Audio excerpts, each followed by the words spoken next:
Floyd tribute that I'm doing that has Nick Mason on drums. Alan Parsons is part of it. Some of the people from Alan Parsons' project are on it.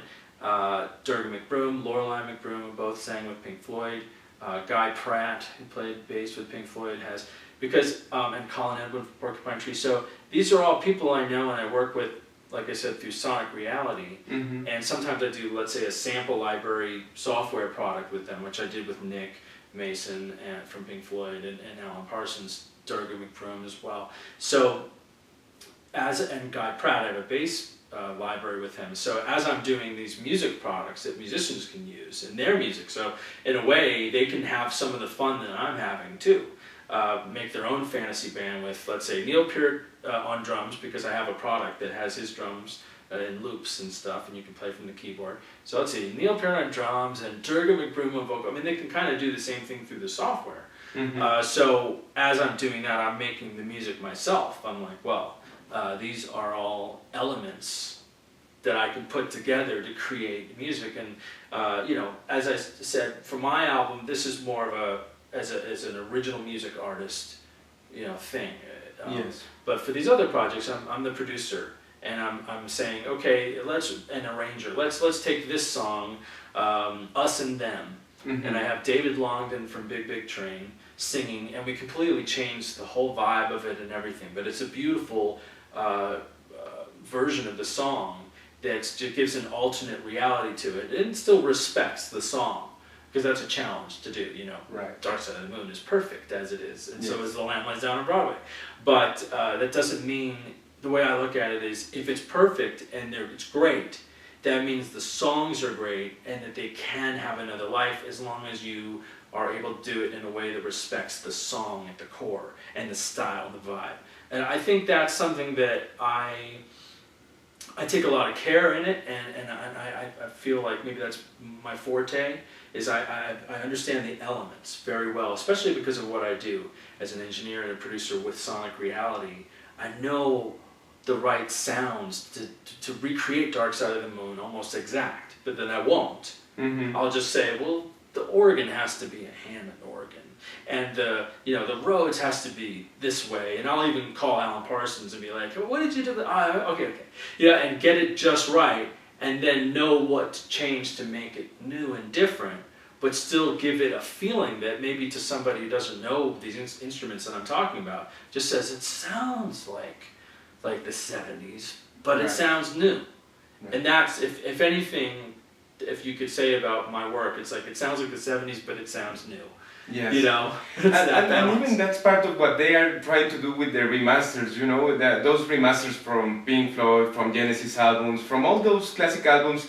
Maybe they are trying to make a new sound of what is already there, of the old sound, and having these kind of tributes will be a good opportunity to younger people to not listen to those old records and say, hey, that's from my dad, that's from my grandpa. No, to listen to it like a new project, like a new opportunity to appreciate Dark Side of the Moon, Genesis albums, whatever you can put in this and bring it to new generations. It's a good opportunity. I think, ironically, even an album like Dark Side of the Moon still sounds amazing today. So it doesn't even need any modernization. It doesn't need anything. But it's been done many times. There's been a lot of remakes of Dark Side with different angles. My angle on redoing some of the Pink Floyd music is, again, paying tribute to them, paying tribute to the songs, and giving them some new life without ruining it. Because what happens sometimes, a lot of times, and I think to me it's almost worthless, is when people, let's say, sometimes try too hard to make something sound modern, mm-hmm. and use some new keyboards, presets and stuff, and it's like, why would I listen to that when I can listen to the original and it just sounds right. great? It's like, if I'm going to listen to a new version, it better be good, and it better have some of the qualities that I think were great about the original, but add something new to it that doesn't make it worse, but that just kind of extends it and expands it. And it's interesting, yes, they do try to do that to a certain extent by, and I buy them, the immersion box set, the deluxe, yes, and they give you all these things, and you get the demos, and you get alternate mixes. But the thing is that this is 30 plus years later, and they only have so much around. Digging through demos and alternate, So they give you all that stuff, but it was never designed to be, Include. okay, here's the expanded version of Dark Side of the Moon. And this is an interesting thing, because, and I was very bold, I admit, doing this, but there's a reason why I did it. When I did New World, I didn't know if people were going to love it or hate it or what, you know. But I did a Kickstarter campaign, which is a crowdfunding. It's basically you reach out to the fans through this website and you say, do you want to pre-order my album and fund the album so we can do it without a record label and this is independent and I can make it however I want, no artistic compromise. And in order to spice it up with some jalapenos, and Caminatado, yes. I made a deluxe edition. Okay. So there would be a higher price, something else that they could buy that would be more than just the album. And because of that, I thought, well, I could do this one of two ways. I could either put out the album and then an extra disc of stuff that wasn't as good that didn't make the album, or demos or whatever. Mm-hmm. Or, since I'm doing it right now, I can work harder and make an expanded version of the album. So it's not just, here's the extras. No, here's like a double CD version of this same album.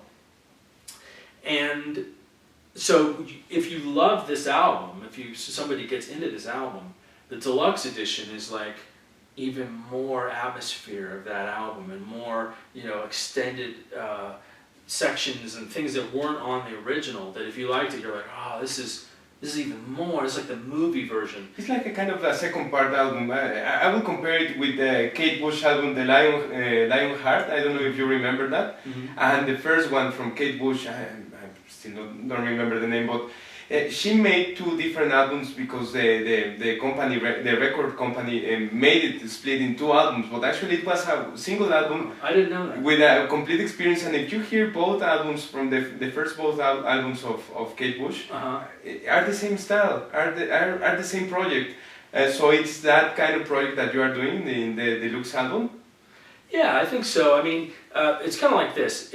If Pink Floyd even could go back, I mean, they didn't know. They didn't know how it was going to be like a classic. I've talked to them, and you know, or Nick at least, and he said, you know, we had no idea. I mean, they didn't even record their live show. They didn't even record Dark Side of the Moon, the live show video. But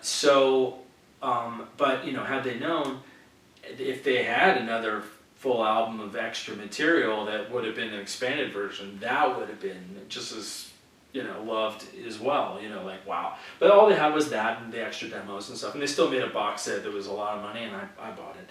But I think it's nice to have, I think, some forethought in, you know, again, it's a bold thing to do, because you don't know if anyone's like, why are you making a deluxe edition? We don't even care. But it's like, well, I care. So to me, and I had a good excuse to do it with the Kickstarter campaign. So I'm really proud to be able to offer it both ways. If you want just an album, you know, of songs, it's jam-packed. It's 78 minutes, so it doesn't, you know, it doesn't give you any less, certainly. It's almost like a double album at 78 minutes. Yes. If you look at records. But if I put it on vinyl, it'll be at least a double. Two albums. Yeah. Yes. But that if you really want to immerse yourself in the atmosphere and the ambient segues and all the things that you can do and reprises, you know, things that recurring themes, because it's a concept album, it works that way. That you have that option to just really put on your headphones and get lost for 2 hours or more. So I like that, and of course my approach with, let's say, if I'm doing a tribute album, is similar. In the sense, like, oh, you already have Dark Side of the Moon, so if you're going to listen to our version of Dark Side of the Moon, you're going to get Nick Mason on drums, with Alan Parsons recording him, just like Dark Side of the Moon. Yes. But again, new, fresh. And yet you're going to hear a mixture of the old sounds with the new sounds and different people singing and hopefully get something else out of it that expands the experience for you. If you love the album like I love the album, and everybody who worked on the record loves the album, and I think that comes through. So I do that, and then beyond that, I think I'm more interested in writing and producing new music. So it all depends. I'll do a follow-up. I'd like to do an album a year.